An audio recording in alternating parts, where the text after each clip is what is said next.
Dwyane, first of all, congratulations. And I know it's been a lot leading up to this, but just curious, that speech, when did you put it all together, and how long did it take you to come up with all those thoughts to thank so many people and to share your thoughts for everything?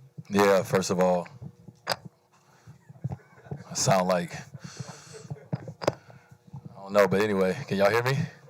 All right. It's come together over the course of time. You know, sitting back and thinking about this day and this moment, I thought about what I wanted to say. And of course, I could have went on for an hour, but it was certain people and certain individuals that, you know, I wanted to give shine to. I wanted them to know how important they have been for me to be standing up there in that moment. And like I said, there was so many others I could name. But this is about me for sure, but this is about all of us at the same time, right? City of Miami, teammates over the years, everyone who's sacrificed, everyone who's rooted, everyone who's cried. We all did this together. I didn't do all this by myself, and I just wanted everyone to know that and everyone to feel a part of this, because they are. The budget went down a little bit since I left. I don't.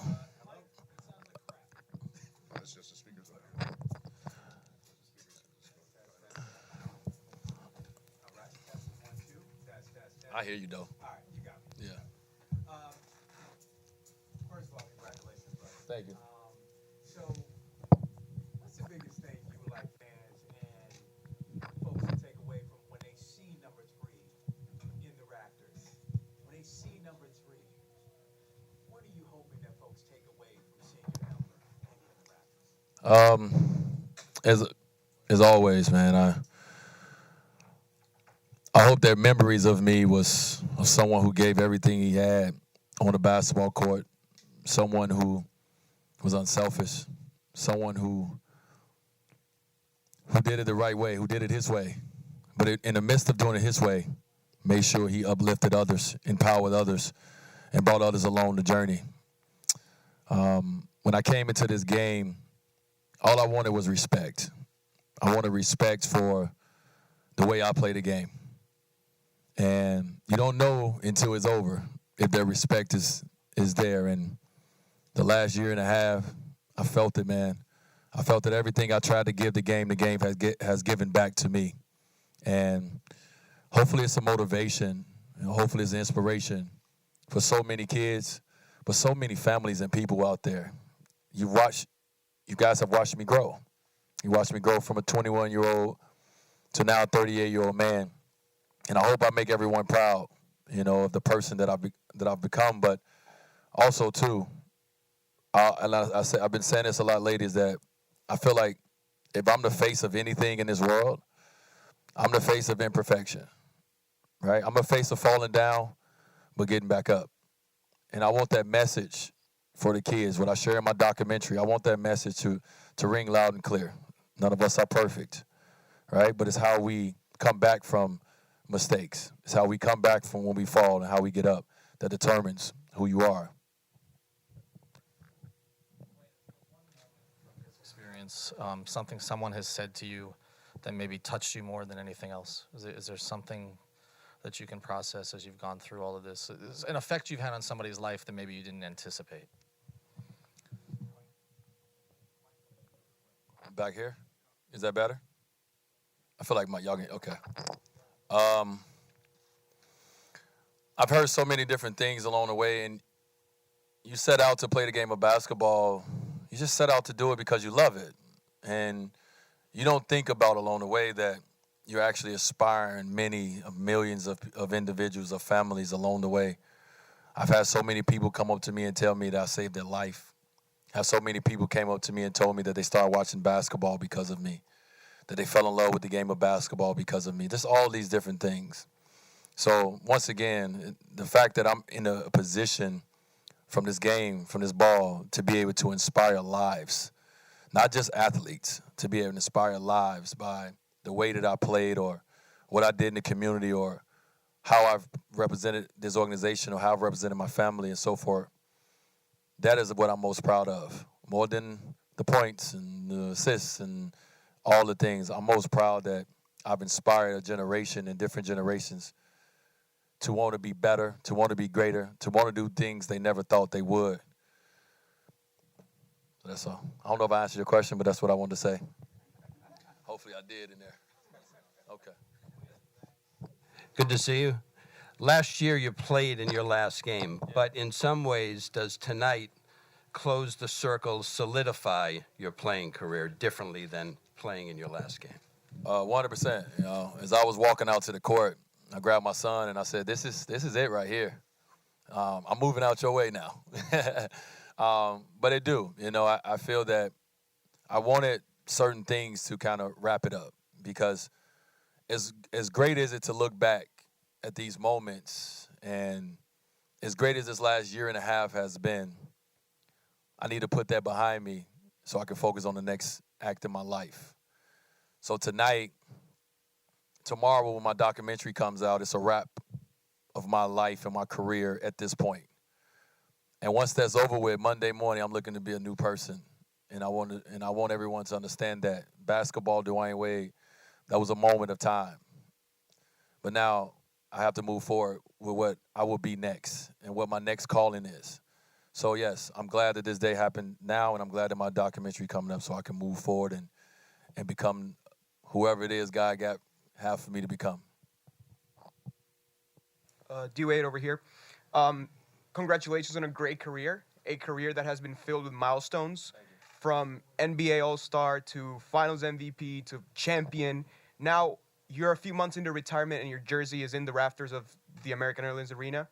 What is the next milestone for Dwyane Wade? I'm gonna talk without the mic. Y'all hear me, right? Yeah. Just throw me off.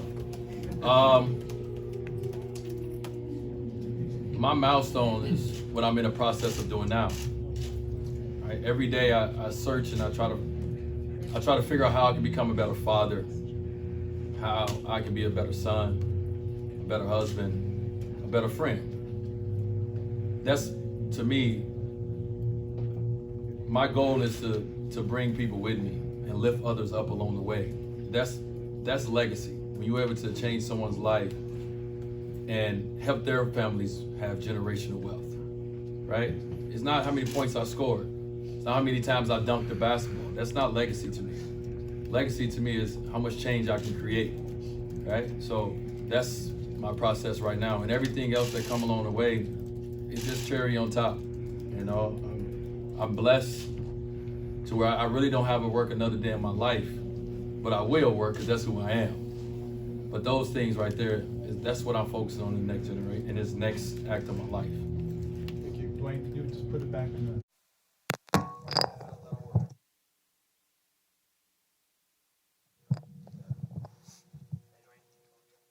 Congratulations on your wonderful career.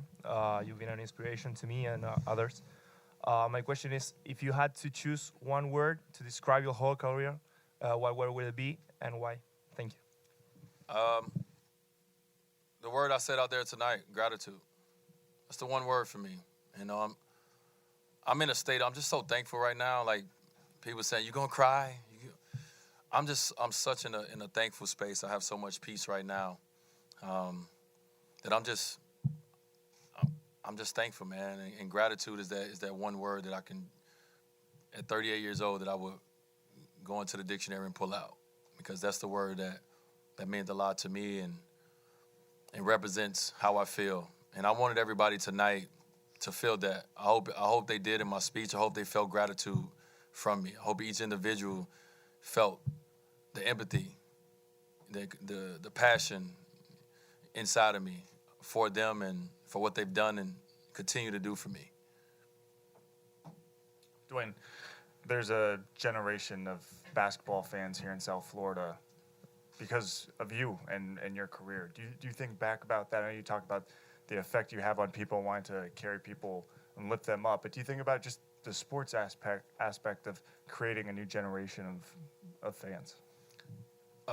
Definitely. I mean, I wouldn't be here if it wasn't for a lot of people. But when it comes to basketball, I've said it multiple times, without the vision that Michael Jordan and Scottie Pippen and Chicago Bulls gave me as a young child, I don't know if I would have knew I could make it here. I don't know if I would have believed it because I didn't see it in my community, right? I didn't see nobody making it out. But I had people to look at on TV. I had people that I felt was close enough. I had an individual, Michael Jordan, that I looked at and said, I think I can do a little bit of what he's doing, right? So I'm thankful to be in that role. I'm thankful to be a role model. And I continue to say, I'm not a perfect role model. So if you want a perfect role model, Dwyane Wade is not the one. But if you want somebody who is just real and just raw, that's who I try to be. So I hope I've inspired so many generations to come in Miami. I mean, I got here, I met people when they was 2 years old, and now they like 20 something. It's crazy, right? I've seen people grow, and I've seen people love of the game happen because of what I did, and not just here. Guys in the NBA now, you know what I mean? Like my phone, before I got out there, I looked at messages from Donovan Mitchell, messages from Devin Booker, you know what I mean? Messages from the younger guys in the league saying, because of you, I had the vision to be what I became. So that's how I go when we here. That's how I roll. You know, I know some players don't like the spotlight or don't like being a role model, or I embrace it. And I'm thankful for it because I always remember where I come from. I always remember that little kid that prayed every night that God give me the ability to get my family out of the situation we was in, that we were in. And I'm able to do that, and I want other kids to do the same thing. Dwyane, I wanted to know if you understood the love that the fans here in South Florida, some of us here in the media, have for you. And you talked about how you inspired people when, you know, your back was against the wall. And I go back to the first finals with the Mavs, and we're down in Game 3, and you refused to quit. And you could understand how people would relate that to their lives personally. It inspired me. I gave up, but you didn't. Talk about that for a minute. Yeah, man. Thank you for that. First of all, appreciate it. First of all, the way I grew up, it's no giving up, right? You give up, no one cares. So I couldn't give up. You know, God gave me an extraordinary talent. I worked at that talent, but He gave me extraordinary talent. But in the midst of that talent, my mom, and she always says, she says, son, your life is bigger than basketball. So I think from a very young age, I understood that we were going to change the curse. We was going to change the way that the Wade family, the route that we've been taking. It was on me. And I was okay with that. It wasn't pressure for me. That was what I wanted. So 2006 in the finals, that's who I am. I fall down 7, get up 8. I don't give up. And I'm done playing basketball, and I'm probably working as hard as I've ever worked, because I want to continue to want more, and I want to continue to inspire people along the way. And we all got journeys. We all got stories. And if my story can inspire one individual, my story, and it's not just about basketball, then I feel like I'm doing my job, right? I feel like I'm doing my job on this earth to make this world a better place, that I'm actually doing something with the talent that God gave me. I'm actually doing something with this gift, and I'm not just doing it for myself. Thank you. D, what does it mean that when people say you are the pinnacle of professional athletes, for that matter, any athlete to ever be here in South Florida, or Florida for that matter, and if there was a Mount Rushmore of Florida athletes, you're probably A. How does that make you feel? It's my moment right now. Somebody else would come along and take away that title. But why it's my moment, I just want to do good with it. You know, if I'm put up there, then I have a responsibility. And I'm learning that as I get older. I'm learning what that really means even more. And it's not just a responsibility for my kids and my family. It's responsibility to everyone who take a look at me. And I'm trying to do good with it. I apologize for making mistakes along the way, but I'm going to make some more. But I'm going to continue to learn, and I'm going to hopefully continue to inspire the next person who moved me out the way and become the face of not only this city, but not only a sport, the face of fatherhood, the face of every area that I've ever touched in my life. And when I go out to look for certain things, when I have, sometimes it's hard to find a face of this, or someone who speaks out on this, or someone who tells you the truth on this. And I never wanted to be that person. I've always wanted to be the person that real people can understand, because we all deal with stuff. We all have our things. We all have our good and our bad and our ugly. And sometimes when you're on TV and when you're in the spotlight, they make everything look glossy. They make everything look great. But it's not. Life is not like that. And so for me, I just try to use this platform to inspire everybody and let them know it's okay. It's okay not to be perfect. But this is how we're going to continue to evolve and continue to change. Hey, Dwyane. Congratulations on everything. Thank you. You talk about, the next guy coming along and maybe one day pushing you out of the way. This organization, you were the face of it for so long. I know UD's still here. Jimmy's obviously here. This is sort of his team. But with Bam, I mean, you see him as such a young player growing. It feels like he might be maybe the next face of this franchise for a while. What advice do you have to him? Did you talk to him much? And will you continue to talk to him maybe through this? Yeah, man. So many people who love, guys that will reach out to me. One thing about today's society, you can reach out to anybody and talk to them. I found myself a few times being that older veteran guy that reach out to people and be like, no, don't do that. Or just giving them advice. But someone like Bam, man, right away when I got back to Miami, I knew you could feel this, he's special. He's a special person, right? Basketball, the sky's the limit for him. As I continue to say, we set a bar, right? My points and my assists was a bar that was set before me. It was set by Alonzo. It was set by Tim Hardaway. It was set by the greats before me. And that's all I've done. I just set a bar. And I told Bam a couple weeks ago, before he got announced at the All-Star game, go take him. Go do it. Go set a bar for the next kid and the next child. Someone, he may not even be born yet. But continue to set bars. Continue to help the generations become greater. And that's all I try to do. I try to set that bar, and I hope one day I'm here and I'm in this arena when all my records have been broken. Because that means that the great generation behind is greater. And that's what you want. You want this world, and you want individuals to continue to be greater. So, we don't want to put that pressure on Bam right now, but he's definitely somebody we look at and say, Alonzo, UD, guys like that, you have that character, and you have that opportunity to do something special within this organization that loves him. So we're going to see. We're going to sit back and check it out. Dwyane, you talk about your family and the way that they've been embraced. And I just want to ask you, the reception tonight that your entire family got on the board, Zaire, but also Zaya, and kind of everything that you've been out speaking about lately, was that particularly touching to you, the way that Miami responded to you about that? Very much so. I don't do things for an ovation. Everything that I talk about and that I come out and speak on, it's things that I'm real passionate about. And it's things that is real life for me. Everybody use social media to comment, and that's great. It's a great platform for that. But for me, this is real life.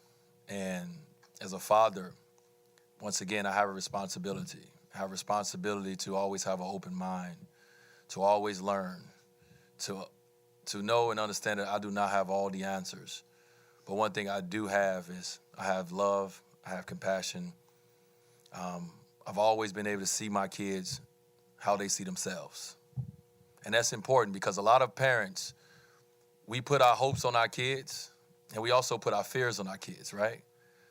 And I've tried to steer away from that because I've learned from my kids that they're going to be who they want to be. And it's my job to facilitate it, not to change it, but just to move it forward and facilitate it. And that's what I'm in the process of doing. Last two questions. Dwyane, thanks for your authenticity and how vulnerable you've been tonight. You talk about Dwyane Wade, the basketball player, in that chapter closing. Can you discuss, if any, how the untimely passing of Kobe, if it's urged you or rushed you to get to this next step, and what impact that's had? No, I think my journey is definitely going at the pace that it should be. I think the impact that the passing of Kobe has done, not only for myself, but for so many others, has made us sit down and stop. And life goes so fast. You know, we move at a rapid pace. It's made me enjoy the moment more. It's made me want to create more memories. It's made me appreciate friends, conversations. It's made me even appreciate talking to the media. I am a part of the media now. But it definitely put a lot of things in perspective. You know, as athletes, we looked at as superheroes. And we looked at Kobe as superhero, you know? And that moment has touched all of us, and it will continue to. But I do feel a responsibility as Kobe was leading the way, right? Kobe retired, and Kobe was showing us in this next act after retirement that, damn, you can actually master that as well. Like, he mastered basketball. He mastered being an amazing father. He's mastered being a husband. He mastered being a creative. And he was showing us the way. And now we don't have that. So I do feel a responsibility to be that guy, to show the way for the next generation. Because when you retire from this game, you've been playing since you was 5 years old. This is what you know. This is what you've been great at. It's scary going on that other side, right? So if I can show people the way, listen, retirement is not bad. Retirement is actually pretty damn awesome. But also, these are the different things. These are the different doors. These are the different rooms that you can go in. So I do feel the responsibility. Talking about the next chapters and all that, and I'm sure you have a lot of big plans. Does any of that, have you envisioned anything, you know, coming back to the Heat in some kind of a role post-basketball once, you know, some time has passed by?